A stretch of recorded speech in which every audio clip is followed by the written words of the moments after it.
Welcome back to a brand new episode of Private Parts with me, Liv Bentley. This is the podcast where nothing is off limits. Make sure you subscribe and follow us wherever you get your podcasts, and you can watch every glorious episode on our YouTube channel, which is at Private Parts Pod. Today, I've got a very special guest joining me on the sofa. It's Talia Oatway. Welcome. Thank you for having me. I just read the top thing. It said, have we ever met before? I don't think we have ever met before. No, we haven't. Paths have never crossed because I haven't been up to Newcastle, even though my brother is at uni there. Oh, really? But well, I you think need to definitely come up there. If I went on a night out, it might kill me up there. Yeah, to be honest. It is quite it's wild. wild, isn't it? Wild, yeah. Two of my siblings, my brother's there now, but my younger sister went to uni there, and she used to spray herself in deep heat on a night out to keep herself warm. Yeah, that wouldn't surprise me. Well, I've not heard of that, but it is very Baltic up north compared to like down here. And so cold. And the party scene's quite mental. Yeah, and when you go out, obviously you think, oh, I want to look all nice, but actually you're freezing. No, I don't know how, because I love seeing clips like girls go out in Newcastle, like mini skirts, high heels. I wouldn't even do that in London. Yeah, it is like that. Is it? I'm probably one of them, actually. No, I rate that though. Like, honestly, I think the last time I ended up in a club, I was wearing my trainers and I was like, fuck me, I'm too old for this. Although I wouldn't mind bringing the clubbing days back. Yeah. Getting old, getting pissed. Okay, so for anyone listening who may have not watched Geordie Shore OGs, can you explain how you fell into it and why? So my kid's dad's Aaron Chalmers. He was filming Geordie Shore. Yeah. For quite a while when we were together, and then he come out of it. He started focusing on his boxing, and then Geordie OGs just come around and they just basically said they wanted to film our lives, and make it less like. I never watched Geordie Shore, so yeah. I didn't really understand at first what it was. No. Obviously, like back in the day, like there was Towie, there was obviously Made in Chelsea, and then there was Geordie Shore. But I didn't really watch that, so I didn't really get it. But then this whole thing about they wanted to sort of not do the whole them going house, get drunk and film it. They wanted to try and do it as like they're growing up. So like a few of them got selected to like follow their lives around and follow our journeys, and that's how we fell into it. How did you meet Aaron? Quite a funny story. My friend was filming for another program, and she was with this bloke that was on the program as well. And they had like a big get together in Essex, like a rap party. And I never ever left like West Sussex where I was living. And eventually I just thought, do you know what, I'm going to go. Aaron wasn't there, but he was friends with one of the boys that my friend was with. Right. And he was on the phone to him and was like, who are you with? And that was it. And then he just slid into the my old DMs slide at the into time. the DMs. So I didn't think it was going to be anything serious, to be honest, because I don't know, just obviously my friends knew who he was. And I just thought, oh, well, if that's his background, it's never going to be anything serious. And yeah, that was... Did you, when you first started dating, did you find it, like, because he was very well known, wasn't he? Yeah, he was like in the peak of the Geordie Shore, I would say. Did you find it, when you first started dating, did you find it odd? Yeah. I found it quite difficult, like, because my daughter was probably like 3 or 4. Okay. Like when we'd go out and people would like stop and be like, can we have a picture? Or can you take a picture of me and him?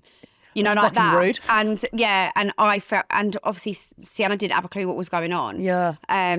And then I think one day she asked Aaron, actually, why do people take pictures of you? And he was just like, oh, they just do. And then he started going into fighting. So then obviously she sort of knew that he was doing boxing and MMA. Well, it was MMA at the time. And she realised through that. As a girlfriend, just out of curiosity, did you find it hard watching him fight? To be honest with you, do you know what? I was watching the Paris Fury documentary the other day, and like, I really related to their relationship. I really related to like her opinions, and someone asked her that question on the show, and that's exactly what I used to say to him. They asked her like, how do you go and how do you watch it? I would rather have been there when he was going through that and know that if he's going to hospital, I'm there. Yeah. Than actually me sitting at home and watching him on TV going, what's going on? What's going on? Someone ring me. You know, I wanted to be there. They did film his fights were on TV, like quite big platforms and stuff.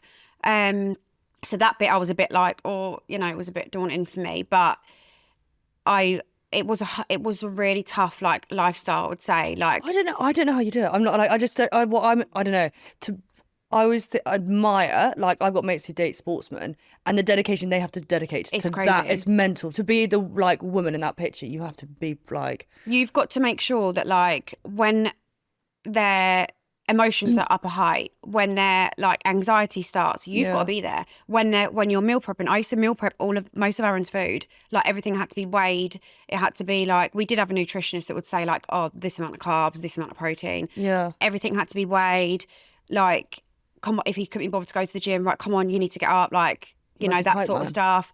You've got to be, because if you're not like that in their foundation at home, like they're going to struggle, and then it's going to impact their fights. So how quickly from when you first started dating to then doing the fighting, how many years was that? So he had his first fight when we were talking. So I think it was Aaron's 30th. He had his first fight in Birmingham. And then after that, he had a big one in London, which is the one I went to. And so it was literally, while we were talking, it was starting, if that makes sense. Yeah. But that's when he started to take it really seriously, and he come out of Geordie Shore. Bloody hell. And then let's more talk about you than Aaron. When did you make the decision that you would do the OGs? I think it was just like, I was doing a little bit of social media at the time. Yeah. I don't think, I wasn't pregnant with Romeo in my first series. And he just said, look, it's an opportunity. Why don't we see how it goes? Yeah. And he had never done anything like that. He had always done the whole, they go in the house, they drink for, 6 weeks. Yeah. They come out for a couple of weeks, then they might go back in again. He had never done anything like that either. Our first series was tough because we were filming long hours and long days. Really? But then as the series went on, it got a lot easier. And especially when we had the boys, when you've got kids filming on TV, you're only allowed to film for a certain amount of hours a day. There has to be a chaperone. It has to be timed. And it was fine. And it wasn't as if they were like filming stuff that was fake. It was, they were doing things that we wanted to do. Like they filmed one of our births, but it wasn't like physically the baby coming out. But they filmed Maddox's. Quite amazing to now have that on, like, not on record, but like to actually have that footage. Yeah. It was, I really, to be honest, I did enjoy it. The first series, like I said, was really difficult, and I'd never done TV before. Yeah. I didn't know what green screen was. And when I've seen clips like of years ago, you know, like sometimes they might come up on Instagram. Yeah. And I just think, like, you know, like the green screen stuff. And it's like, they're like, so how did you feel in this particular time? And then you've got to sort of, as if it was that time. Yeah. Like, it's horrible. I had to do it for Celebs Go Dating, and they would give you what to say, and I was like, I can't do this, and they made mine like sound like some posh wanker, and I was like, can we not have this? Like, it was horrific. And I can't understand the whole past, present, and future thing. So like me trying to talk about as if it's just really happened, hard. Let me tell you, messes with my head. I always ask people this, but when you do like reality TV and you're in a relationship, do you think it affected the relationship you had with Aaron, or in a negative way? I would say one of my series was very difficult, I found, because we were going through a really tough time. Aaron was going through a tough time with alcohol, like on and off. I think it might have been through COVID. I can't really remember. And we had to go through therapy on the show and a counselling session. And I think it was frustrating for me because when we first filmed, I wanted to watch what they were showing. As the series went by, I weren't bothered by what they were showing. I wasn't bothered. But at first I was really worried about what the public or how people were going to see me as. Yeah. Because I hadn't ever done anything like that before. I think that is natural when you first do TV. Yeah, like if I went on a TV program again, I would never watch what I'd filmed, because I know that the editing, I know what, I just wouldn't be bothered. Like, I know who I am. Why do I need to prove it to anyone else? Yeah. But I think that series I found really difficult because I felt like what got portrayed wasn't everything that was going on. And I think that really did affect our relationship to a certain extent. Have you ever felt like compelled to say on Instagram what has actually happened? Or like, have people ever, not trolled you, but have you ever got backlash on something and you're like, well, hang on a minute, that is so not how I fell down that hole quite a few times. Yeah, definitely. When me and Aaron have had separations in the past and then it's become public knowledge, and then, you know, he might post something and then it gets my back up and I'm like, well, that's not what's going on. And then I fell into that trap so many times because it's like, I don't know, like he would have said exactly the same thing. We both were as bad as each other when it comes to that, because it's like you try and get your point across and you don't want to be seen in a certain way, because you do get all these people following your lives. Yeah. And people think they know you and they don't know you. They think... And also think they can give a fucking opinion and a judgment, and then you're like, well, hang on, you barely know what's happened here. Yeah, and we've got kids in this, and I started to realise that you know, my daughter was going to high school. Well, she's at high school now. I've got 2 boys that are in school, and then obviously I've got Oakley as well. But my kids are going to grow up, and whatever I put on the internet, the press get hold of it sometimes, and it's like it gets turned into this massive drama which hasn't been said or portrayed. Like they portray it in a certain way, and then it's like my kids are going to read that. Yeah, do you know what I mean? Because once you put something on the internet, it's never deleted. Yeah. Have the press ever done you dirty with anything and written something that's completely out of line? Yeah, they did with my son. They actually posted that something about Oakley being unwell in hospital, and then they put his deadly diagnosis, and I was absolutely mortified. Wait, what? Are they legally allowed to put that? I don't think that's what they put. Bearing in mind the word deadly diagnosis has never come out of my mouth. Maybe a diagnosis, but never a deadly diagnosis. And as for me, that's kind of like, oh my God, are you saying that his diagnosis is killing him? Like I didn't know how to take it, but that is the one thing that actually did get removed. It did? Yeah. Oh, that's good. Emma was like, absolutely not. Like, this is not good. I was so annoyed. How does it make you feel when articles are written about your kids? I find it hard because it's like, if they had come to me, right, and said, look, we know Oakley's in hospital. Yeah. When he's at hospital, can we ever catch up and we'll put something out there so it's spreading awareness for other children with your child's condition? I'd go, absolutely.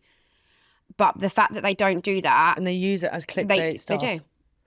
It's kind of mental that with a child you can get away with doing that. I know. Like, I don't know. I thought it was stronger on that. Or there should be some sort of law in place, surely. I think their thing is, if I'm putting on social media, they can then take it off social media and put it in their words, which is what I don't like. If I put something on social media, they should be able to take it word for word, but they shouldn't be allowed to put their own words into it. No, like their own opinions. It's mental.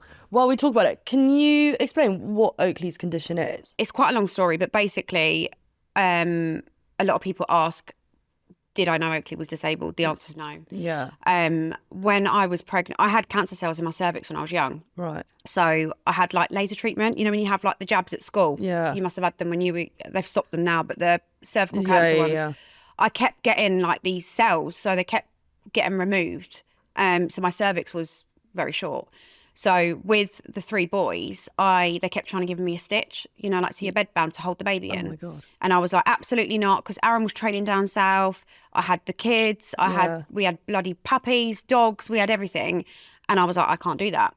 So anyway, when I was pregnant, I used to have to be on like this plan where I was seen every 10 days, where they do like a swab to check if you're going into labour. Okay. So this one particular day, they said to me, can you go into fetal medicine, which is like if there's a problem with the baby, you're seen in fetal medicine. Right. And I was like, well, why? And they were like, oh, it's just because there's no appointments in the normal clinic. And me and Aaron were flying to Cyprus at the time. So I needed to get this letter to be like, I can fly. Yeah. So I went into fetal medicine and they done like anatomy scan, which is obviously your belly. They're not supposed to do that until after 20 weeks. And I was like, oh, you're doing an anatomy scan. And they said, oh, it's just because you're in here. So we normally do it if you've come in here. And I was like, right, okay. And I thought something was up. And she went, I'm going to be back in a minute. I was like, is everything okay? And she was like, so how far along at this point are you? 17 weeks. Just 17 weeks? Yeah. So I was like, well, something must be wrong. My heart started pounding. She went and got a specialist. He come in and he was like, we think the box of the brain's missing. So you get a box at the brain at the back, which sends signals like to either side of your brain. We think that's missing, but it could be because you're too early. Right. And I was like, right, come back in a couple of days later and have a MRI. So obviously I shit myself, went home, went for a couple of days went by, went for the MRI. And then they said, look, you need to come back in 4 weeks' time. So me and Aaron were like, well, what are we going to do like for 4 weeks chewing on this? Along. Yeah. Yeah. And like not knowing what's going on. So we went on holiday, come back, and had the MRI. Everything was fine. Discharged me. Okay. Discharged me from fetal medicine. So I was like, oh, amazing. I can enjoy the rest of my pregnancy. I had the biggest shock of my life when he was born. Oh, no, it was horrific. But how did they not pick up on that? Bearing in mind, Oakley's condition, he's got Apert Syndrome. So that was the first diagnosis, which means his bones are fused. So when people look at his hands, they think he's got webbed hands, and he hasn't. He's got, the bones are stuck together. His skull was stuck together. So, you know, babies have got soft spots. Yeah. So, like, the soft spot's there so the baby's head and brain can grow. He didn't have that. So his brain was getting bigger. But his head wasn't. But his head was getting long and long and long, like that. His feet are like that too. He's got a cleft palate as well, so like the roof of his mouth. So that was the first initial diagnosis. So, and this is once you've given birth? Yeah. So, but from the 16 weeks up until that, they didn't pick up on anything? Nothing. I was discharged. But is that, like, can you not go after them for that? But did you say anything to them after? Like, how was it? Anything Every Apert, because there's only 50 children. I think it's around 50 kids now in the UK with his condition. Not one person, actually one family I've known that they've known that the baby's had Apert syndrome. And me and Aaron didn't find out the sex with Maddox or with Oakley. We wanted a surprise. Yeah. So we had our 4D scans, and like when you're pregnant, you put these videos and pictures up and you're like, I put a scan picture up and I still remember, right? I put the scan picture up and I was like, what do you guys think? It's going to be a boy or girl? And it was a 4D scan. And obviously when the baby was born, I didn't come out with Oakley's diagnosis for 8 months. So everyone knew that Oakley was born, but no one knew what condition he had. And I was still digesting it. Me and Aaron were going through a terrible time. Oakley wasn't doing 10 days at home. He was ending up in hospital or getting ambulanced in. It was horrific. And I just thought, my whole world come crashing down. And I was like, what the hell am I going to do? Yeah. So this picture was on there and I had to remove it because from the moment he was born up to me announcing, I think it was 6 or 8 months I come out of his condition. The amount of people that was commenting going, you can see the baby's got Down syndrome. You can see the baby's got this. And I had to remove the photo, because I remember thinking like, it's now I look back at Oakley's 4D scans look great. Yeah. Like the babies are at different angles. Like it's just, they're just I've seen odd. plenty. They look pretty bizarre. Yeah, they do. So I never ever thought that there was something wrong with Oakley. Yeah. And obviously when I've looked back and looked at Oakley's, Maddox's and Romeo's, I didn't have any of Sienna's because they were obviously years ago. I can see his head's a different shape. You can see the bone that was there. Like his forehead was very long. Really? Which is part of the condition. Their heads look very similar. Like their characteristics are very similar. And like even their hands, like you're supposed to get a scan where it's like, oh, there's 10 toes and 10 fingers. He had that counted. Like they couldn't have been further from the truth because Oakley's had x-rays on his hands and it looks like someone's got a load of bones and just gone like that. They were just all over. Like I'm so confused as to how the hospital, like no one actually picked up on any of this stuff. I still haven't come to terms with like why and how, especially because I was seen every 10 days. I was in fetal medicine. I had 4D scans in fetal med and 2 MRIs and nothing was picked up. Really? And other women that you've spoken to whose kids have suffered with this, did they have a similar experience in terms of how that was picked up? And it was just when they were born they realised? Yeah, so there's a woman that I speak to that I'm quite close with that lived down south and she's actually had twins with Apert syndrome, which has never happened in the UK. And she had no idea. And do they know what it stems from?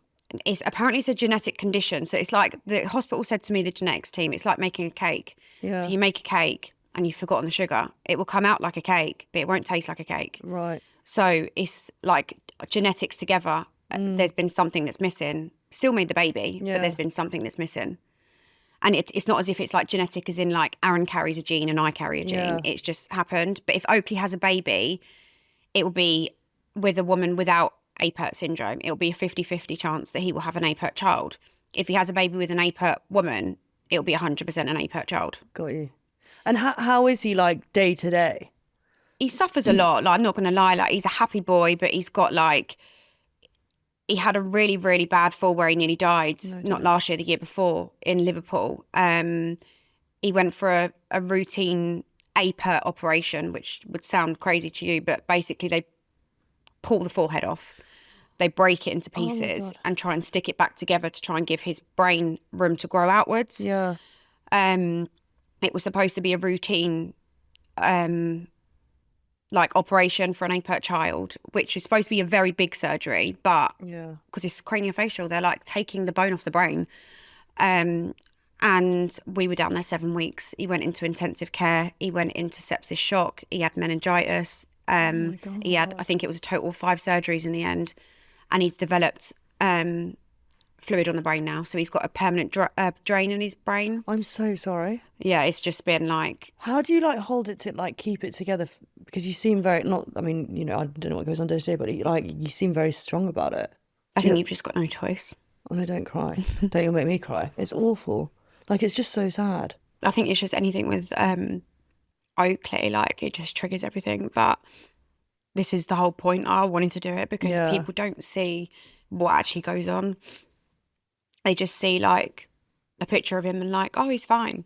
I think like for me, when Oakley first had his, so we're under 2 hospitals. We're under Alderhay, which is one of the biggest children's hospital in England. Yeah. We had the option for Great Ormond Street or Alderhay to start oversee his care, but also I'm under Newcastle. When I first went down there, Oakley was a couple of months old, and I was still like convinced there's something wrong. Like, as in, how have they got this wrong? Like, how, so wrong. Like, my child in my belly, they told me he was fine. Yeah. And then he was born, and he's not fine. So I went down there, and I remember thinking, like, and saying to them, like, the spectrum is obviously very wide with Apert Syndrome. There's children that, you know, unfortunately don't make it through adult life. There's children that go to university. There's children with, you know, that can't move. Like, the spectrum's quite wide. And I remember saying to them, like, oh, Oakley's, like, not at the higher end of the spectrum, though, is he? Yeah. And I remember them saying, well, his respiratory's at the higher end of the spectrum, and Oakley's a very complex child. And I remember leaving, and I still say it to the consultants now because I love the consultants there. I said to them, I called you both arseholes because I walked out the hospital thinking my son isn't very, like, at the higher end of the spectrum. Yeah. And then obviously as time's gone by and Oakley's got older, he is. He's breathing, like he's got a tube in his nose that's like 7 centimetres long, and that keeps him breathing, and he can pull that out. And you've literally got to put it back in. So are you full-time, do you full-time care for him, or do you have like... So we get like nurses that help, but I'm like the full-time. So like I do obviously all nights with him. He's on ventilation too. So like that's a machine that breathes for him. Yeah. So if he forgets to breathe, the machine breathes for him because he can't sleep and breathe at the same time. So like, you know, when you see kids in intensive care, they've got tubes. Yeah. That's ventilation. So he has that at night now all the time. And with his condition, like, can it get better, or will everything basically just stay the same? I think Oakley's has got worse. So like when he was born, he came out of hospital with an NG tube, which is, you know, you must have seen kids with, you know, like where they give the milk through. Yeah. Breathing, a milk tube. He had just that. 3 days later from Oakley being discharged, so we were in hospital for 2 weeks. 3 days later, me and Aaron were in bed, and I said, and he was next to me, the baby. Yeah. And he was going, and I said, I woke Aaron up and I was like, there's something wrong with him. And he was like, what do you mean? What do you mean? I was like, I'm telling you now, there's something wrong with him. He's not breathing right. So I took him downstairs, and I found that I didn't know what to do, because I was like, I can hear him breathing and I can see him breathing, but he just doesn't look right. It was like something was telling me there's something not right. Yeah. So I rang the ambulance. The ambulance turned up and he got rushed in, and he ended up in emergency theatre. So he was 2 weeks old, and then that was 3 days later. That was his first theatre, and he come out with 2 stents. That's when he come out with 2 tubes in his nose, and they told me they'd be there for 12 weeks, and they said he can't breathe properly. His airways are too narrow. And I was like, well, what do I do? And they were like, you take him home with the tubes in. And Were I you was just like, terrified? Oh, I'm telling you now, it took me a long time to cry. Yeah. It was like, because I would try and get over one thing, and bosh, I would end up back in hospital. And these tubes, I wasn't trained in putting them back in because he was so tiny. No, don't. Every time he snuggled into me, they would come out. So you were rushing him straight to the hospital. He ended up in theatre, I think 4 or 5 times within the first couple of months, just trying to put the tubes back in because even the doctors couldn't do it. One day I walked, it was just horrific. One day I walked into A&E. They rushed as soon as he come in. Everyone was rushing because his diagnosis isn't like textbook. Like anything can go wrong at any point. It might say that with his condition, all Apert children have X, Y, and Z. He's always worse. Yeah. And that's what's been hard to deal with, is because the hospital have always been like, you know, here walk, here talk, here do this, here do that. And I always say, don't tell me things. Yeah. Because you tell me things and that they don't happen. And And I have struggled with that because he's got brain damage too from what happened to him. He's non-verbal autistic as well. I knew from 6 months old he was autistic. Yeah. Just having other children, and you shouldn't compare being a mum, but you can't help it when you go into the medical world because you're like, is this a normal thing or is this not a normal thing? Yeah. And like I say to the nurses and doctors, you choose to be here. You choose to do this job. You get paid for it. Yeah, whereas for you... I don't choose to do this job. And I think that's what's been hard. Like I've had psychology now for, I think Oakley was about 3 or 4 months old. I started with that through the hospital. They're part of Oakley's craniofacial team in Liverpool. And I think the poor woman needs therapy as well, to be honest, as well, because I literally tell her my life story. I'll talk and talk, and then she'll go, right, okay, time's up, see you later. But I'm starting EMDR next week. We have literally just had a guest on who does sessions. Well, I don't know much about it, so don't ask me what it is. No, but I'll be honest, it sounds fucking amazing. Yeah, I'm starting that through. So Anna's my psychologist, and there's another lady part of the cranio team, which is called Katie, and she's there's only certain specialists that are trained in EMDR. Yeah. And she was like, Talia, I really need you to do this. Like, it's really going to help because all the trauma you've gone through.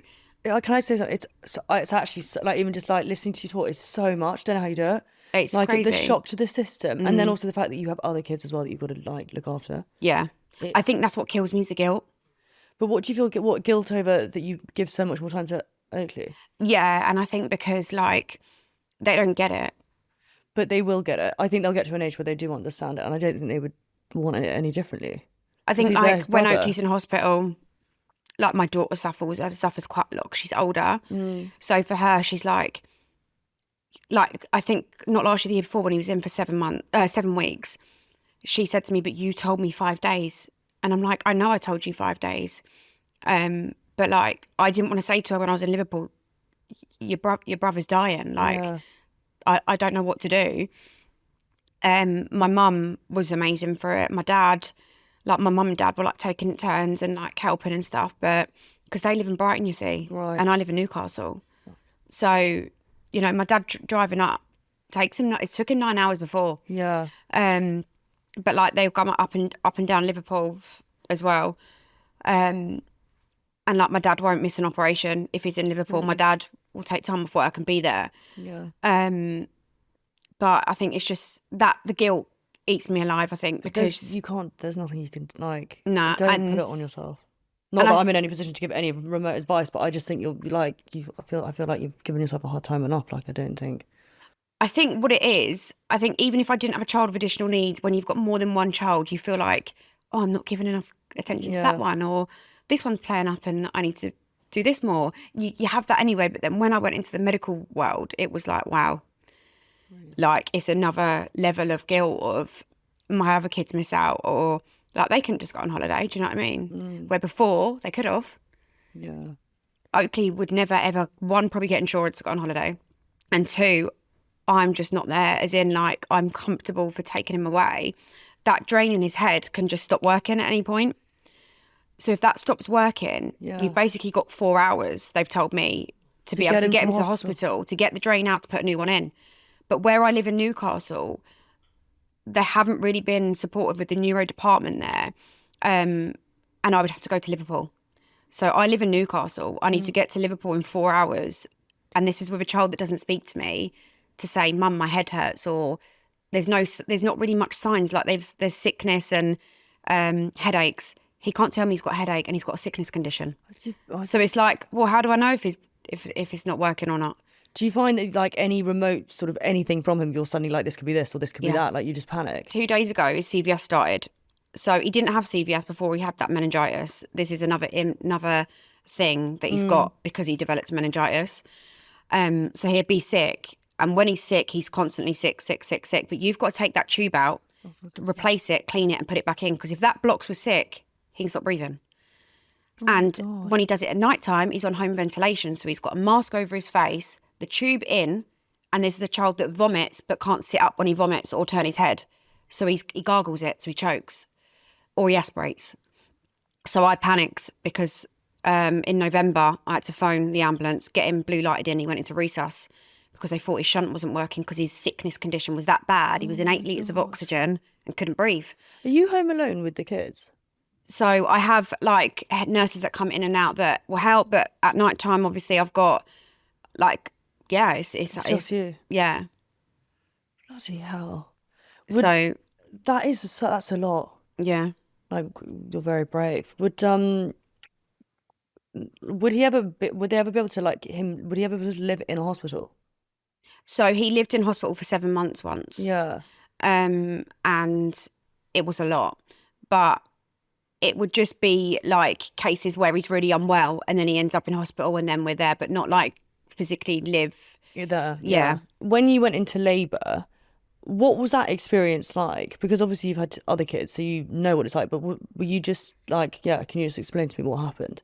So like me and Aaron always had this fantasy about having a big family. Like I loved being pregnant. He clearly likes making the babies. I like caring for them. And it was kind of like I loved the newborn stage. And then when they sort of were up their feet, that was his sort of like bit. Do you know what I mean? Like I think most men are quite like that. And we were so excited. Like my waters went with all 3 boys early because of me having a short cervix. So I was in hospital, I think, for like a week because my waters went, but I weren't contracting or anything. Yeah. And then my labours have always been very quick with the kids. So I think it was about 2 hours. And me and Aaron were in delivery suite and I'm on the gas and air and whatever. And I still remember, right, because have you ever had gas and air for any reason? Well, the dentist loved it. Oh, happy gas. Is it called happy gas? I don't think they give it to you anymore, do they? No, but yeah. So I remember like sucking and we obviously dead excited because we don't know what we're having either. Yeah. Because like we both wanted a girl. So I remember sucking the gas and air. And I remember them saying just like one last push and the baby was out. But I kept still sucking the gas and air. And I remember Aaron going, there's something wrong with the baby. There's something wrong with the baby. But I was still sucking the gas and air because you think you're out. You don't know if, at this point, I still don't even know if the baby's out because you're that away with the fairies. And I think he even tried to take the gas and air off me because obviously he'd seen the baby first. Yeah. What did he look like when he first came out? You could tell. You could tell. Wrong. Yeah. Aaron says to me, I don't think he's ever got over that because Aaron's always done like the skin to skin thing. Yeah. 1, I'm still having my high with the gas and air. Yeah. 2, I want to quickly get washed and get sorted down there. Yeah. Because obviously you quickly done the shower and then you probably get back on the bed or whatever. But Aaron's always done that. Yeah. And he's always wanted that and I've liked that for him. But I think that still like tortures him. Really? Yeah, because when we've had deep conversations in the past, he said like you'll never understand like that feeling because they gave him the baby and obviously his hands were out, but Oakley's hands, the best way to describe them were like that. So the thumb was sort of attached but hanging out, but the rest of it was like he had one hand, one finger, it was like all stuck together. Yeah. But you could feel like bones, but they were all over. And his head was very, very different. His forehead was very prominent and his eyes were very out. Yeah. You could see there was something wrong. And I think Aaron was going, there's something wrong with the baby's head. There's something wrong with the baby's head or the hands, he said. And I think it was very quiet. And normally they're like, oh, congratulations, blah, blah, blah. But 2 of them went out the room. They must have called someone to say, like, you need to get down here. And then... Were you, when did you suddenly clock it? Like when the gas had worn off, were you like, hang on, what's actually going on here? I couldn't cry. I just went like, I was in total shock. And my friend had the kids. The boys were only toddlers. Yeah. So my friend had the kids and Sienna at home because we had no support in Newcastle whatsoever. So Aaron left and I was in the delivery suite still with the baby, not knowing what was going on. They left me in the room and I was just like, I was in shock. That was the most like awful experience I think I've ever been through.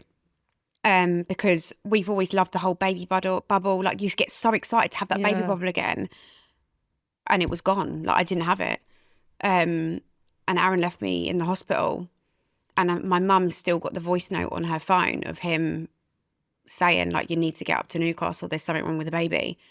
My family were all ringing me. I didn't pick up the phone for about a week, I don't think. My mum turned up to the hospital the next day and I didn't even know how she got there because I hadn't told her the baby had been born. But obviously Aaron had said, I've had to ring your mum. I don't know what to do. Oh my God. And my mum flew up straight away and just walked in the hospital. And I think that was when I was like, I just burst into tears. And I remember them kept taking the baby out to like where the nurse's station was. And I think it's because they knew I was just like, it's like my soul had left my body. Yeah. I was there, but I wasn't there. Did you have that, like, I've never had a child, so I don't know, but you know, did you have that, like, not that you didn't have love towards him, but were you so in shock about everything that you just didn't really know? Yeah, I was just like, I didn't know what to do. And how long until did they figure out the diagnosis? It takes, I think it was 40 days for genetics testing to come back. 40 days? But there was already a neonate consultant that come to see me that said the baby's 99%. My mum worked in a SEND school when we were kids. Okay. And my mum said to me as soon as she walked in, she went, that baby's got Apert syndrome. And I went, what do you mean? She went, that baby's got Apert syndrome. I've met a child with that condition because, you know, like Down syndrome children have got very similar characteristics. Yeah. Apert children do. So like my friend Sarah that I met through the hospital, her child's got Apert syndrome and he's 8, I think, or 9. And when we laugh now and we send pictures of like Oakley now and she'll send ones of Kaya back when he was that age. And we're like, God, they should be twins because she's actually got twins, but one of them doesn't have Apert and one of them does. So back when my mum said that, I was like, what are you talking about? Like, because I'd never seen a child with Apert syndrome in my life. Yeah. And I was so naive. And I don't know whether it was because like we had this perfect life. We had this, you know, we were filming programs. We had money coming in. We, you know. But you also had other kids that we had other no kids. Issues with. Yeah, no problems whatsoever. Maddox was 6 weeks early, had an NG tube, in hospital for 2 weeks, discharged. That was it. That was the biggest thing. And even then I thought, wow, that was a lot. And it wasn't. God. And like I remember when Oakley was young, I used to say to Aaron, like, we've took our life for granted. Like we've literally took our life for granted. Because now our life has just gone. Yeah. And it wasn't because of Oakley. It was a situation we were in and we were so naive to the medical world and what other families go through. You don't see it. Yeah. God. You see people talk about autism online. Yeah. That's the main thing. And I think that's the least of Oakley's problems. What advice would you give any sort of new mother who's been thrown into the medical with absolutely no idea that was going to happen? I think for me, I said no to psychology for such a long time. They kept trying to push me and I was like, no. And it was the best thing I did. Really? Because they can't judge you. Like, especially psychology that's involved in the hospital, part of the child's condition. They know everything. They've heard it all. Yeah. Do you know what I mean? From the parents. And that was the best thing for me. But as well, like, I've still never Googled Apert syndrome, you know. My mum told me when she met Oakley, do not Google Apert syndrome. And I was like, why? She was like, because I'm not letting you do it. Just don't do it. Yeah. And I still haven't. And I still don't know why she said that to me. But I think because with Oakley's condition, like, people are so judgmental of the way people look, aren't they, nowadays? Oh my God, it's beyond with bloody social media. Yeah, and I think for me, like, when he was born, I was like, he doesn't actually look that Apert. I was so worried about, like, well, he doesn't look that Apert. And I just think, ugh. Like, why do I care if he looks Apert or doesn't look Apert? Yeah. Like, he doesn't actually look that Apert when you look at the spectrum, but his breathing issues at the higher end of the spectrum. His hands were quite complex. Yeah. Like, his head was extremely complex. And it's like, would I take away him looking not that Apert and take away all the other things? Yeah, I would. Yeah. I would. Did you, because when you first spoke about his condition online, were you nervous of what people would, not what people would say, but because of the social media being such a negative place, but also obviously can be incredibly beneficial to help other people who might be going through something similar. Were you nervous about what people might say? That's why I kept it in for so long, I think. That was not the main reason, but I kept his diagnosis. That we had people in the hospital trying to take pictures of him, members of staff, because no one knew what he had, but everyone knew. I felt like I was hiding my child. It was horrific. And bearing in mind, this is a child that was I think he's under like 17. When I worked it out, I think he's under like 17 like specialist teams in Newcastle. That's without like community team and Liverpool. Yeah. So he's under so many different specialists. Name any part of your body, I guarantee he's under a specialist for it. Really? But so we had people in the hospitals trying to take pictures of him, like nurses. Me and my mum was in the hospital with me, and I had like, not over his head, but it was sort of like I was trying to like her not to take a picture, but I had it like behind him, but him facing me. Yeah. And my mum screamed at this. She was a student nurse, but it was still you're training to go and work in this field, and you're trying to take a picture of my son, clearly to try and send to your stupid mates because you don't know what condition he's got. No, that's fucked up. And like people in the shop. So I used to keep my hooded pram up. Like if I went into Tesco, bearing in mind I was like a hermit when he was first born. I didn't want to see anyone because I knew people now, even when the boys were born, they would go, oh, I follow you on social media. What beautiful baby you've got. Actually, I understand why people put their kids on social media, but then to go up to that child or say, I recognise your kids on social media is weird, isn't it? No, you have no idea. Since Oakley, it's been 10 times worse. Really? Yeah.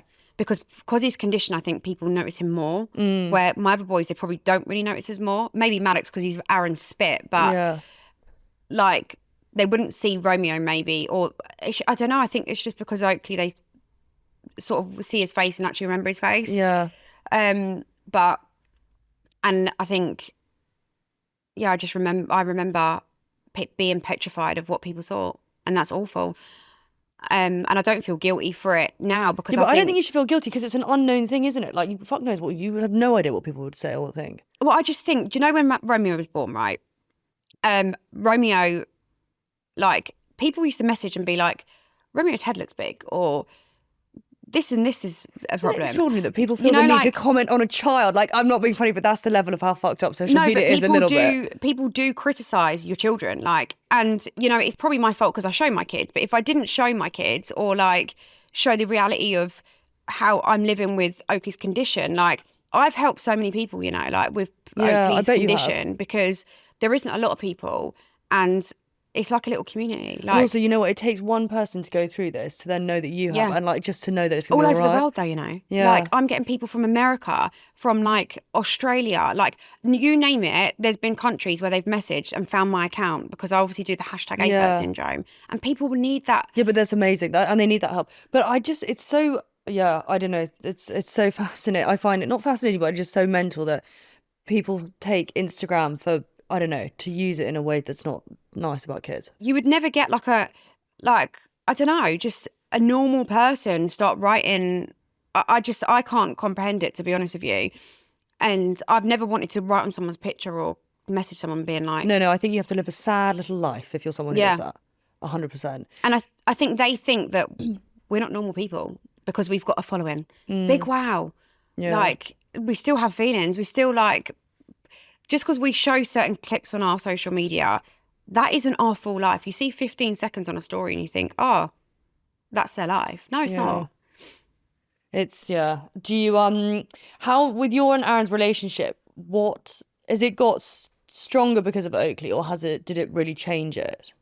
No. Me and Aaron probably had the best pregnancy when I was pregnant with Oakley. Even though we had that going on, once that had gone on and we knew that Oakley was okay, like, we had a lovely pregnancy. Like, went on holiday twice.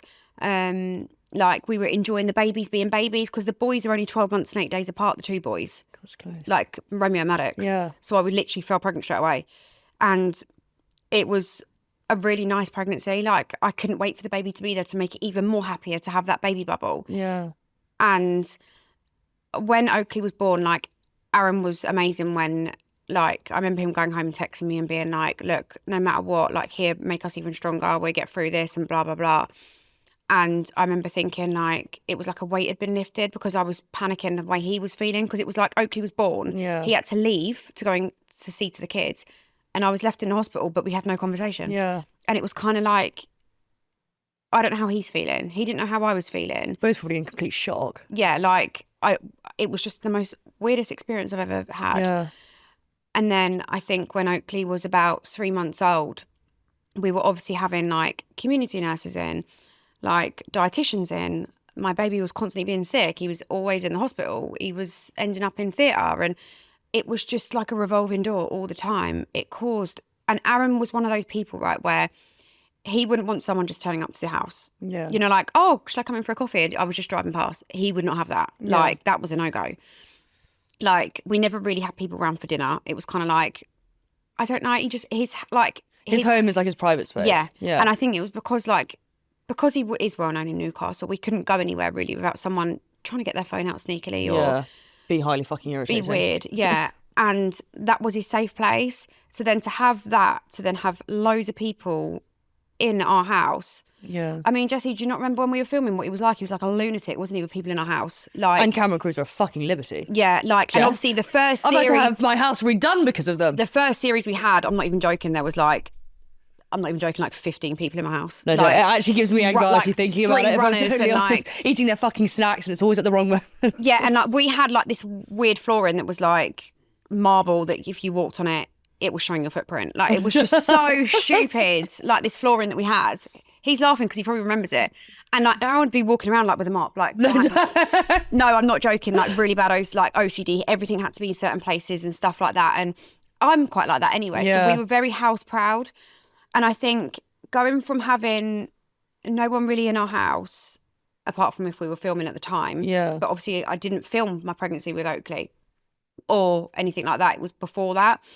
Then to having all these nurses in and out and hospital appointments and being in hospital, him in theatre, it just took a toll. Yeah. And I remember him just saying like, you know, I can't do this anymore. And I was heartbroken because I was just like, well, hang on a minute. We've gone through an amazing pregnancy again. This isn't, you know, a normal situation we're in. Yeah. And he just started to drink and he just couldn't handle it. And did he have any therapy? He'd done a couple of sessions, but he couldn't do it. Really? He didn't stick with it now. But Aaron's never really been like that. Like, he's done counselling, like when we done couples counselling, but again, that was for the show. Yeah. We didn't stick with it. And, you know, even now I say to him, like, you should do it. But Aaron bottles it. Aaron bottles things up. Yeah. And I think most men do. Like, oh, yeah. And I think he's frightened to say how he actually feels or how he felt in that moment where, like, you're asking me questions about how I felt when Oakley was born. I'll tell you the truth because he's still my son. I love him to bits. Yeah, I went through shock, but no one would ever understand that unless they've been through it. Yeah.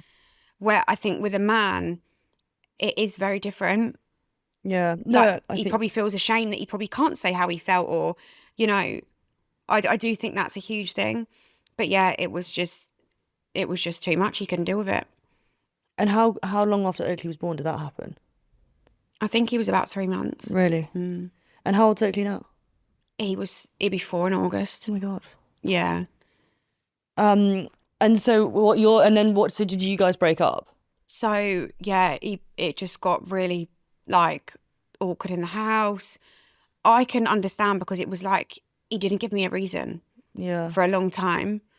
And I think that's what I struggled with because I was blaming myself because I was thinking, well, I've gone from doing everything for someone, like, I mean, everything, to then we had this thing where, like, obviously Aaron was a fighter. That brought most of our money in. Yeah. I did a little bit of Instagram. That brought money in. We did Geordie Shore. That brought money in. But when we first got together, Aaron was sort of like, he was the moneymaker. Mm. And I was the one that was like, at home, the house had to be clean. Like, I was a housewife, basically. Yeah. But I enjoyed that. I enjoyed taking care of him. Like, I enjoyed, like, I'm quite a good cook. Like, I love cooking. Like, that's kind of like a little bit of therapy for me. Like, I ignore the kids and I think I'm doing my cooking now. See you later. And like, I'm getting on with that. And I went from that to then having obviously 2 babies that are toddlers. Yeah. I don't even think Maddox was walking when Oakley was born. Bloody hell. Romeo had not long really started walking, so there were, you know, very little babies. Yeah, we had 3 babies in 2.5 years. To then a child that was screaming all the time. They didn't realise that he was dairy free for a long time, so we were giving him milk. Yeah. Because he couldn't breastfeed. I had to do it through the NG. Giving him milk, 60 mils, which is about that much, nothing, in a tube, which is hardly anything, and he would just spew it up, then he would scream. And it took a long time for them to realise he was dairy free. When you leave the hospital with Oakley, do they give you like a list of like, how do you know what to look out for or what to like? You just basically have to wing it. Yeah. And he had his nose tested, right? Because with Apert Syndrome, one of the things that they have to check is their breathing because they've got narrow airways. It's basically like your face being sunken in, like your airways being sunken in. That's the best way to describe it. He had a camera when he was a couple of weeks old in the hospital before I got discharged. big long tube that went down to check he's got enough room to breathe. They said it was fine. Then 3 days later, I rushed him in, he couldn't breathe. Because he must have grown slightly where he couldn't breathe. So he had to have those tubes in. But they told me 12 weeks the tubes would be in. He's still got one in now. Just can't breathe without it. Do you have much, and I know that obviously they've been a massive help along the way, do you have much faith in the sort of medical department, or how do you feel about it because of so many things that have happened along the way that you weren't warned about or told about? I think some consultants are a bit wary when I go in because I am a big mouth, I'm not going to lie. Like, I know I'm sitting here talking to you and I'm like, obviously I'm quite emotional because what we're talking about, but I have learned, at first I used to be like, right, can you tell me what to do? Like, so what do I look out for? Now I'm like, no, I'm telling you, this is what's happened and this is what needs to happen. Because I think I've had to become strong and I've had to learn their jargon and the way what they look out for. And Oakley's not a textbook child. Yeah. So like there might be a neuroconsultant that might go, yeah, I had it a couple of weeks ago. We got rushed to Liverpool. He had metalwork done in his head. And his head weren't healing properly. So the surgery was back into May 2024 and it was causing problems, I think in February this year. Yeah. So it wasn't healing. So it took all this time to all of a sudden start showing signs. Yeah. So I went into hospital and I said to the neuro registrar, his head ain't right. There's something not right. There's a big lump under it. I'm not happy. He's not himself. He's not eating. There's something wrong. He went to me. He's got an infection in his brain. I went, right. He hadn't done a blood test. He hadn't done a CT scan. So I knew that was not the case. Yeah. He sent me home with antibiotics that Oakley could not take. Oh, for fuck's sake. So this was on a Friday afternoon. So I've had to ring my other hospital and say, crying down the phone, saying there's something wrong with him. I don't know what.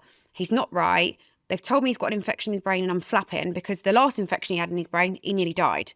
So why is he sending me home? And that was my psychologist. My psychologist I had to ring. So then she got hold of the neuro department and said, Talia's worried. What do you want me to do? They straight away said, tell her to get up here. Are you serious? Friday afternoon. So I literally had to drive from Newcastle to Liverpool, get him in, get him seen. He ends up in theatre. Oh, for fuck's sake. So the wires that they had, the metalwork from 2 years ago that he had, were poking out of his skin and causing infection. Oh, no, don't. So... But do they just not take it seriously? What's the issue? I personally think they see him and he's so complex. Like I could literally write, if I've had a page like that and wrote down every condition, that page would be full. I think they see him and they're like, fuck, like this child's got a lot. Like I've noticed there's been times where it's kind of like a pass the buck situation. And my respiratory consultant in the RVI, Anne-Marie Ebden, I absolutely love her. She is incredible. She is not petrified of my child. Yeah. She will be like, no, this needs to happen, this needs to happen. We need to get these people to see him and it's done. Yeah. And, you know, there's certain people in I've eliminated, I think I've had like 3 or 4 respiratory consultants because I've been like, you're not putting my son first, see you later. Yeah. If I don't think that they're taking him seriously and they palm me off, I will say, no, I need to see someone else. Because I can't, with Oakley, you can't muck around. Would your advice be to another mother, just trust your gut if you feel like your child is something? I swear, and I've said this to Aaron so many times, my instinct is to save Oakley's life 4 or 5 times. Really? And I don't know how, and I'm not blowing smoke up my arse, right? Because I'm the most thickest person you'll probably ever come across. No, you're not. If you ask me to read a sentence to you, if you ask me to read a sentence, I can't read them right. But I know what I'm talking about when it comes to him because I've had to learn. I've had no choice to learn. Yeah. They've like threw me in the deep end and gone, there you go. There's a child with loads of needs. You're gonna have to deal with him, and I've no clue.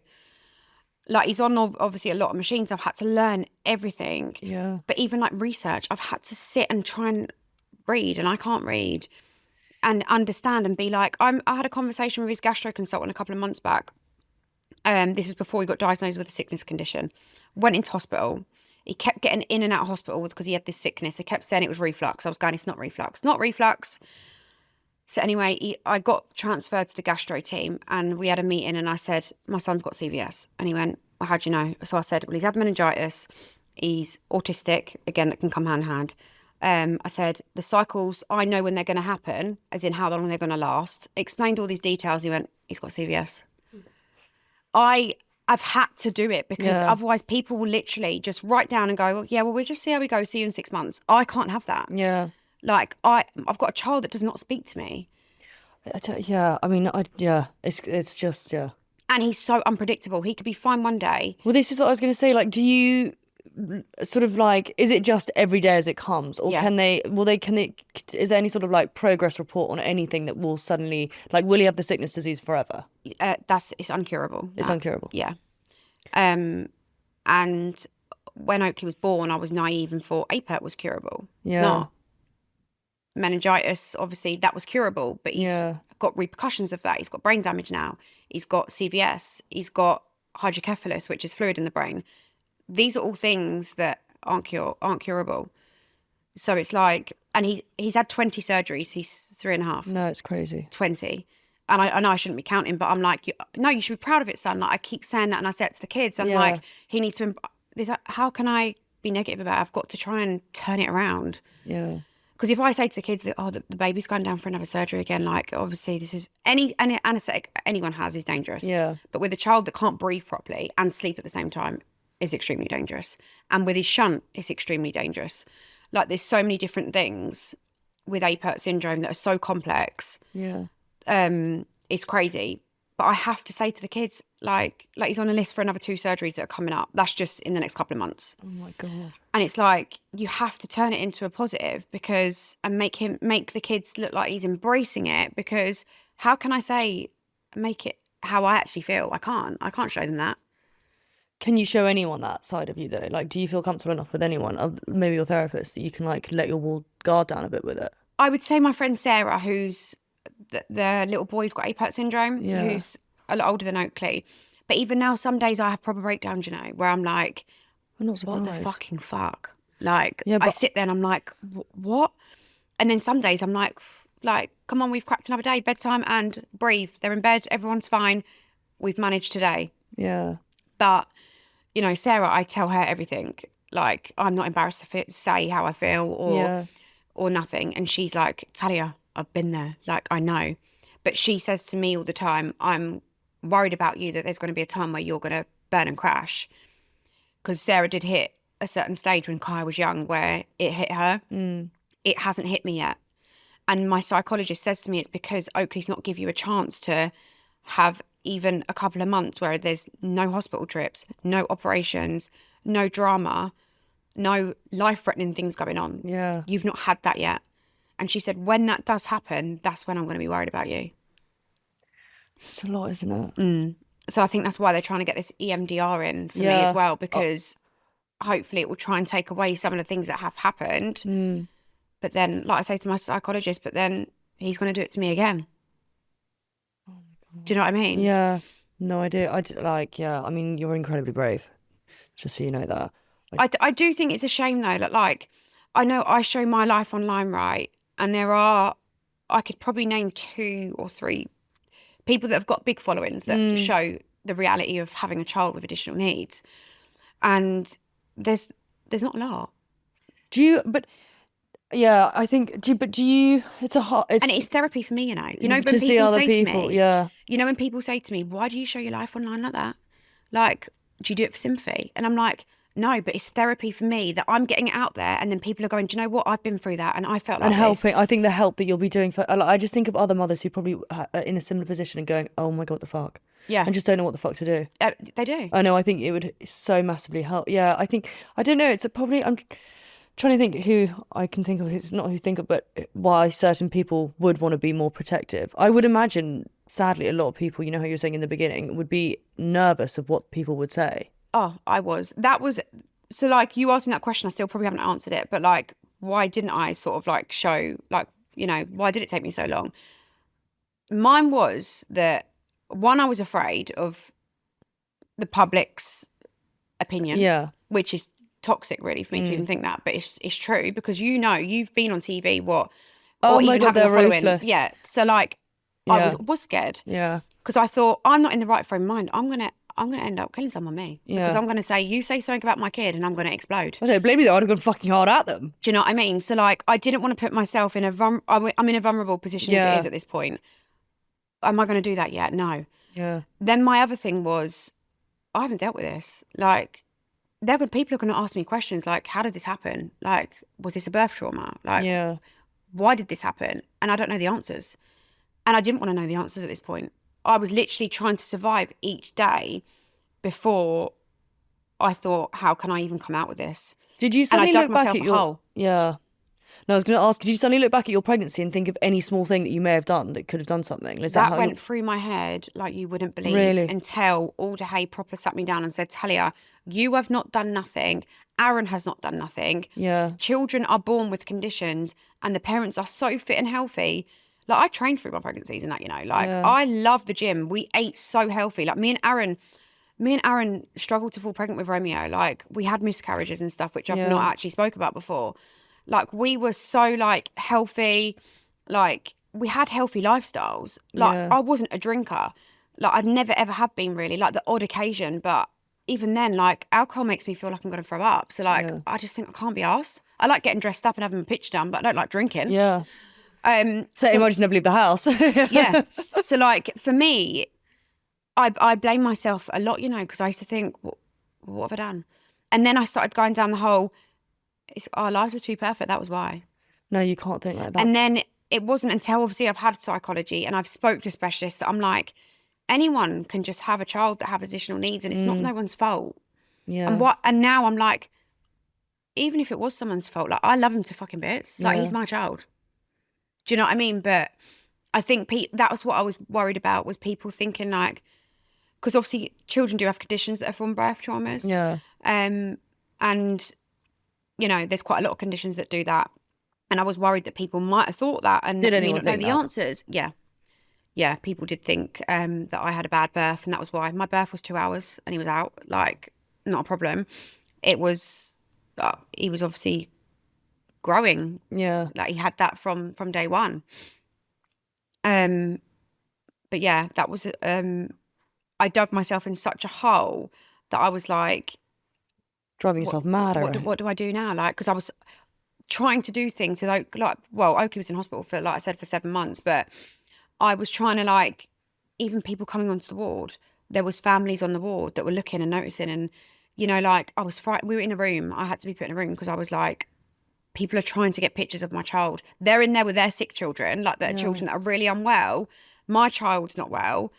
And I'm having people trying to take pictures of him, and I haven't come out of his diagnosis because I was scared that someone was going to take a picture of him and send it into the press. I'm sorry, that actually has to be illegal. That can't be right. That is illegal. I think until you've shown your child, you can't share. They can't. But then I didn't want pictures going around, or like people having like these mad, like.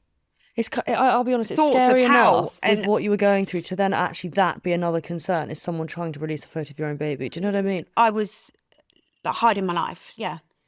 And people knew that Oakley kept having surgeries, and people knew that I was basically living in a hospital. Like, I had the kids at home. Me and Aaron had separated. I had Oakley in hospital. I was trying to balance all of this. Yeah.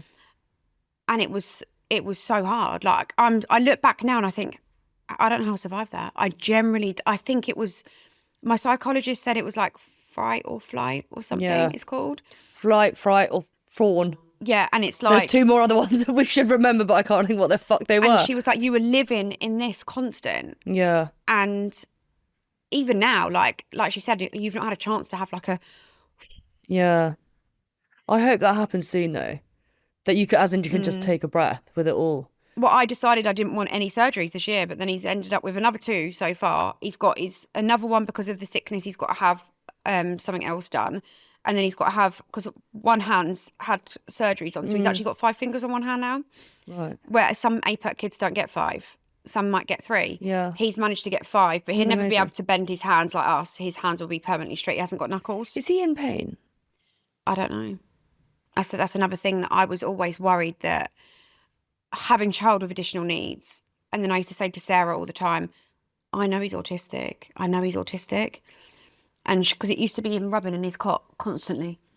Yeah. And at one point I actually thought he was blind because he would never look at me. He was looking like past me. And it was the autism. Because obviously he wasn't talking. So it's not as if he could say, Mum, I can see you, or Oakley, look here. You know, like doing that. Yeah. I would do that. And he would look past me, but not at me. And And I remember, he's under ophthalmology anyway, but because that's another thing that their brain can affect their eyesight at any point. Right. So I remember saying to the ophthalmology, "You can't see me." And they would go, "No, I think you can see you." And I'd say, "No, you can't." And then when I got the autism diagnosis, it was like a weight had been lifted. How old was he, sorry, when he got the autism? 2. He was 2. And I hate saying that online because the amount of people that have been like, my child's been on the waiting list for blah, blah, blah years. But when you've got a child with additional needs... I think your child's slightly different, yeah. Like, when they're under so many specialists, you do get seen quicker with that because these people are involved already. Yeah. So I had a speech and language therapist involved. I had a paediatric consultant involved. I had all these people, occupational therapists. I had all of these people, as well as all the others go, yeah, he's autistic. So, like, we got the diagnosis in, like, once we've got the ball rolling, I think it was, like, 3 weeks. Right. Which is obviously really unheard of. But it's because he's severely autistic. The signs are there. Do you know what I mean? It's harder for, like, a child that can talk and is masking things. Yeah, you are going to be on a waiting list for a long time because you haven't got all these other people involved already that are seeing the signs too. Yeah. Just to get a speech and language therapist, I think you're waiting years in some trusts. Yeah.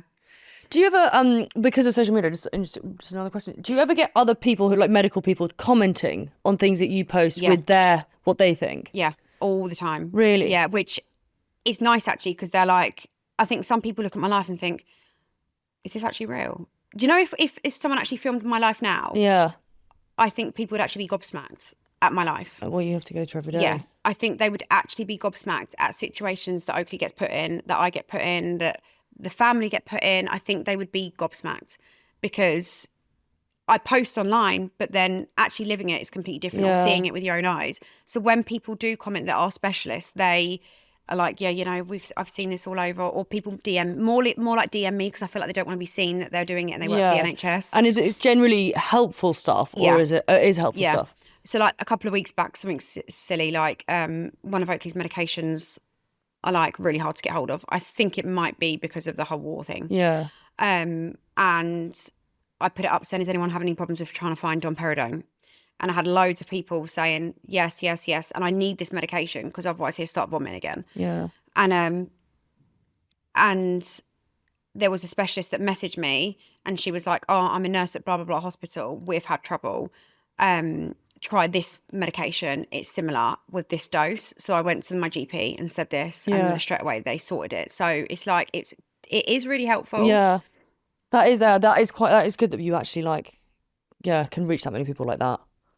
And I think a lot of people that do follow me are in the medical world or have a child, like job wise, or have a child that have additional needs. Because when me and Aaron, when my last series of Geordie Shore, I had about 200,000 followers, you know. Okay. So they've pretty much doubled. Yeah. Like since I've been talking about Oakley's condition, since I've shown obviously having the 3 little ones like they do, and obviously Sienna, like I think because there's not many people that talk about it. Yeah. And there's not many people that have.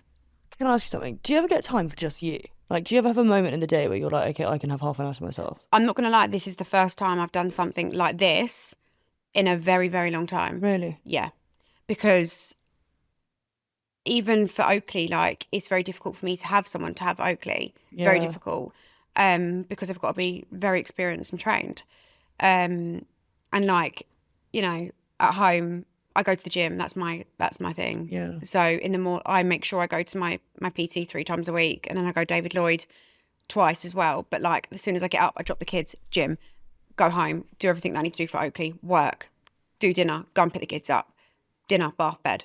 Like so it's literally like it's insane. Yeah. The holidays throw me off. I've just been diagnosed with ADHD a couple of months ago as well. Oh my God. So that's made me understand myself a lot more and how I am with routines and why it triggers me when something at time it isn't right. Yeah. And I think it's made me understand a lot about my parenting as well. Yeah. With like how I am strict with the kids with certain things. My mum and dad, like, they laugh, and their mum and dad aren't together, but they both laugh and like say I'm like Sergeant Major because like, but I have to be. Think you have to be with that many kids. I think you have to be. I'm one of 5. I don't know how you do it. Like it's fucking mental, by the way, by yourself. Are you like not proud of yourself, but do you feel like what you have achieved because of what you've gone through is pretty fucking mental? I'll be honest. I feel like people ask me a lot, like, in regards to like me, you know, me and Aaron having a breakup, I never saw my life without Aaron. Like, I never wanted to have kids and not be with Aaron. So for me, it took me a long time to be like, I can stand on my own 2 feet. Yeah. Like, it really took me a long time because my confidence was just gone. Like, I literally had baby after baby after baby. And then it was kind of like, has he fallen out of love with me? Is that why? Is it because I just didn't know the reasons why for a very, very long time. Yeah. And it took me a long time to be like, I can stand on my 2 feet. I can, like, you know, work and stay at home and do these medical things. I would never be able to go and work a 9 till 5 with Oakley. Yeah. And that's one thing I've noticed with parents with children with additional needs. You could never work a 9 till 5 because I have appointments every week. Yeah. Every week. So I'm lucky I can work like I can, but still have to be there for him as well as be there for the 3 others. But I think for me, it took a long time for me to stand on my own 2 feet and be like, no, I can. Yeah. But I think me and Aaron have been in really horrific situations as a relationship as well as a co-parenting relationship. And then I feel like the last couple of months, it's been so much better. Like, we have been trying to work things out for like me and the kids and him, and it's been better than it ever has been. That's good. But I feel like it took a long time for me to get past that point of actually, I can do it on my own and that's fine. Yeah. And with him as well, I think he's learned a lot about himself as well. But don't get me wrong, like co-parenting and relationships, and when you've got kids involved, it's just a whole different ballgame. It is. God. What's your Instagram in case anyone wants to follow you or wants to ask? Do you mind people DMing you if they want to ask you No, I questions? try and answer as much as I can, you know, on Instagram. Okay. When it's silly questions, I don't bother. No, but when if anyone's going to ask any silly Oakley- questions, fuck off. Yeah. And no dick pics. No, unsolicited dick pics is unnecessary. Because I sell lube, I'm not joking, people think it's acceptable to ask me bizarre sexual questions. Do they? I'm not a sex therapist or a guru in that world at all, and people have sent me them recently. I'll have to put them on the group. I'll have to shame them on my stories. You should do that, you know. That's funny. Some People like proper listening to weirdos. What is your Instagram again? Just Talia, at Talia Oatway. Yeah, I think it might be Talia.Oatway, I'm not sure. Okay. But yeah, I do, especially like when it comes to people looking for advice with being a medical parent, I always try and respond, you know, because I'm still learning. Yeah. I'm 3.5 years in and I'm still learning. Can I just say, I think you are fucking remarkable and incredibly brave. Thank you so much for that. Thanks, Talia. Thank you.